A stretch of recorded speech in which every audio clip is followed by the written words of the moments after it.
لبيك اللهم لبيك لبيك لا شريك لك لبيك إن الحمد والنعمة لك والملك لا شريك لك لبيك اللهم لبيك لبيك لا شريك لك لبيك إن الحمد والنعمة لك والملك لا شريك لك ও আল্লাহ আমি হাজির لبيك اللهم لبيك لبيك لا شريك لك لبيك আল্লাহ তোমার গোলাম হাজির হয়ে বলতেছে তোমার কোনো শরীক নাই لبيك لا شريك لك لبيك ইন্নাল হামদা ওয়ান নি'মাতা লাকা ওয়াল মুলক যাবতীয় সমস্ত প্রশংসা রাজত্ব ক্ষমতা সব নিয়ামত সব আল্লাহ রাব্বুল আলামিন আমাদেরকে দিয়েছেন সব প্রশংসার মালিক আল্লাহ রাজত্বের মালিক আল্লাহ ইন্নাল হামদা ওয়ান নি'মাতা লাকা ওয়াল মুলক লা শারীকা লাক আয় আল্লাহ তোমার কোনো শরীক নাই আপনি গোলাম হিসেবে যদি স্বীকার করে নেন যিনি আপনার উপরে খুশি হয়ে যাবেন তিনি কি এই তালবিয়া 10 জিলহজ পর্যন্ত জামারাতে কঙ্কর নিক্ষেপ করা পর্যন্ত এই তালবিয়া হাজী সাহেবদের ঠোঁটের মধ্যে চলবে এমন একটা মিছিলের মতো হয় আরাফার ময়দানে হাজী সাহেবরা যখন যেতে থাকে সবার মুখে মুখে তালবিয়া থাকে লব্বাইক আল্লাহুম্মা লব্বাইক লব্বাইক লা শারীকা লাক লব্বাইক ইন্নাল হামদা ওয়ান নি'মাতা লাকা ওয়াল মুলক লা শারীকা লাক এক সুরে প্রকম্পিত হতে থাকে প্রত্যেকটা প্রান্ত প্রত্যেকটা প্রান্তে শুধু তালবিয়ার আওয়াজ 8 জিলহজ মিনায় যখন যাবেন সেখানেও তালবিয়ার উচ্চারণ এরপরে 9 জিলহজ সূর্যোদয়ের পর যখন আরাফার ময়দানের জন্য যখন বের হবেন সেখানেও তালবিয়ার উচ্চারণ 9 জিলহজ সূর্যাস্তের পরে যখন মুজদালিফায় রাত্রি যাপনের জন্য যাবেন সেখানেও আল্লাহর কাছে তালবিয়া পড়তে বলবেন আল্লাহ বান্দা হাজির এই যখন গোলামের সঙ্গে আল্লাহ সম্পর্ক হয়ে যাবে আপনি যদি একটু বুঝে সুঝে তালবিয়াটা পড়েন সেখান থেকে আপনি ফিল করবেন যিনি গুনাহ খাতা মাফ করে দিচ্ছেন আপনাকে কবুল করে নিচ্ছেন তিনি কে আল্লাহ আল হাজ্জু কুফা আরাফা হজ অর্থই হলো আরাফার ময়দানে অবস্থান এই আরাফার ময়দানে অবস্থান করার সময় আপনি যা আল্লাহর কাছে চাবেন যিনি পুরা করে দিবেন তিনি কে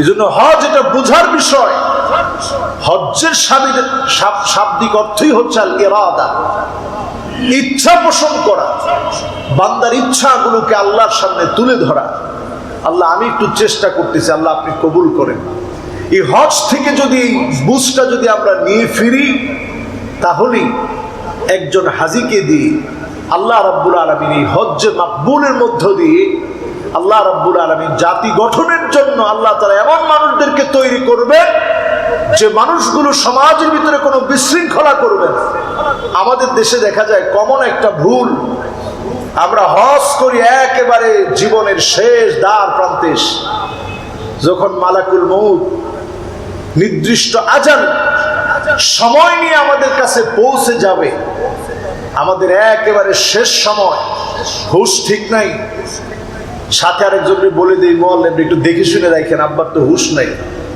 এই বেহুশ অবস্থায় আমরা হজ করতে যাই এটা বেহুশ অবস্থার ইবাদত নয় হজ করা লাগবে সব জ্ঞানে হজ করা লাগবে বুঝে শুনে কারণ হজ আপনার এমন এক ইবাদতের নাম যে ইবাদত গুনাহ থেকে আপনাকে এমন একটা বেড়ি পড়িয়ে দিবে যে ঘরটার একটা নামই হচ্ছে হাতিম ইয়াহতিমু আনাকাল জাবাবিরা যে ঘর, যে প্রান্ত যত জাবাবেরা অত্যাচারী আছে, জালেম আছে, এদের ঘাড় মটকিয়ে দেয়, এমন এক ঘরের নাম আল্লাহর ঘর কাবাতুল মুকাররমা। জোরে বলেন আল্লাহু আকবার।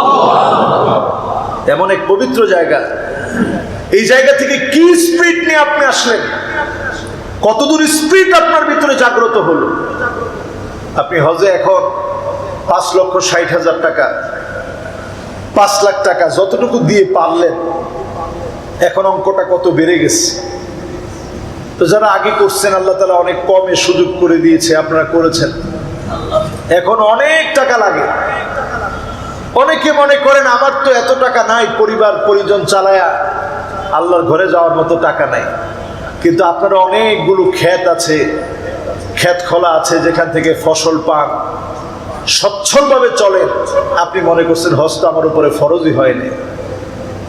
অথচ আপনার এই মৃত্যুটা, দুনিয়া থেকে চলে যাওয়াটা এমন, রাসূল সাল্লাল্লাহু আলাইহি সাল্লাম বললেন, মাতা ইয়াহুদিয়ান আও নাসরানিয়া, আমি জানি না সে ইহুদি হয়ে মারা গেল না নাসারা হয়ে মারা গেল, খ্রিস্টান হয়ে মারা গেল না ইহুদি হয়ে মারা গেল, আমি নবী জানি না। হজের মতো একটা ইবাদতকে আমরা পিছিয়ে দিতে থাকি। জীবনের শেষ প্রান্তে এসে আমরা হজ করি। হজের নিয়ত করবেন যুবক বয়স। আল্লাহ পাকের মেহেরবানি, যুবক থাকতে থাকতে আল্লাহ তাআলা আমাকে হজ করার তৌফিক দিয়েছে। এরকম আরো যারা আছেন যুবক বয়সে হজ করেছেন, এটার ফিলটা অন্যরকম। প্রত্যেকটা জায়গায় গেলে কেমন যেন মনে হয় আমার আল্লাহ আমাকে সব সময় তো দেখে, এখন একেবারে মন থেকে আমি বুঝতেছি আমার মালিক আমাকে প্রত্যক্ষ দেখতেছে। সুবহানাল্লাহ। আরাফার ময়দানে এমন অবস্থা হয়, খানা আর খানা সব দিকে। মিনা এমন অবস্থা হয়, খানা আর খানা। কঙ্করের উপরে মুজদালিফায় রাত্রি যাপনের সময় পর্যন্ত খানার কোনো অভাব নাই। চতুর্দিকে মানুষ এসে খানা দিয়ে যাচ্ছে। মনে হয় আল্লাহ না চাইতেও যে তুমি দাও, তোমার জান্নাতে তুমি দিবে, তার একটা নমুনা আল্লাহর মেহমানদেরকে, যারা মেহমানদারি করে তাদেরকে দিয়ে আল্লাহ তাআলা দেখান। সুবহানাল্লাহ। এমন একটা জায়গা, এই আল্লাহর ঘরে যাওয়ার জন্য হৃদয়ের তামান্না এমন হতে হবে, যার সুযোগ আছে, টাকা আছে, অর্থ আছে, স্বাস্থ্য আছে, সুস্বাস্থ্য আছে, হজটাকে পিছায় রাখা যাবে না। যখন ফরজ হয় তখনই হজটাকে আদায় করা লাগবে। আল্লাহ যেন আমাদেরকে হজ্জে মাকবুল আমাদের প্রত্যেকের জীবনে নসিব হয়, আল্লাহ যেন তৌফিক দান করেন।